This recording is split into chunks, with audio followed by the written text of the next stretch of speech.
Hello guys, nakabili po pala ako ng kulitis kaya magluluto po tayo ngayon ng sinabawan na bangus na may kulitis.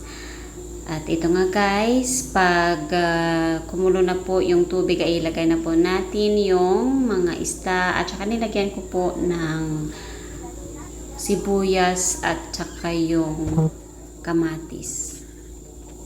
Pakuluan lang po natin ito hanggang po na maluto po yung mga bangus at saka tinimpla ko na rin po ito ng asin, saka nilagyan ko ng konting magic sarap at saka yung paminta.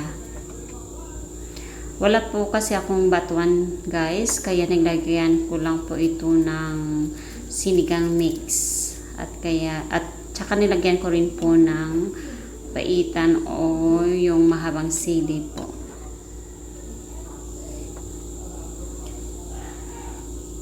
Pakuluan lang po natin at saka nilagyan ko ng dahon ng sibuyas. At pagluto na ay inilagay ko na rin po yung dahon ng kulitis. Napakasarap po guys ng sinabawan na isda po pag may kulitis. Iba yung lasa niya pag dahon ng kamote yung inilagay nyo. Mas masarap po pag kulitis ang inilagay po sa sinabawan na isda.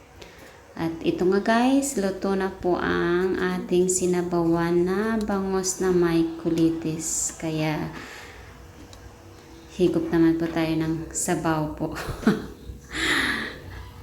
Kailangan ko talaga po ng sabaw guys, kasi nga po ay para po dumami po yung gatas, kasi po nag-breastfeed po ako sa anak ko. Kaya ito, palaging may sabaw yung ulam. At ito nga guys, kain na po tayo. Bye!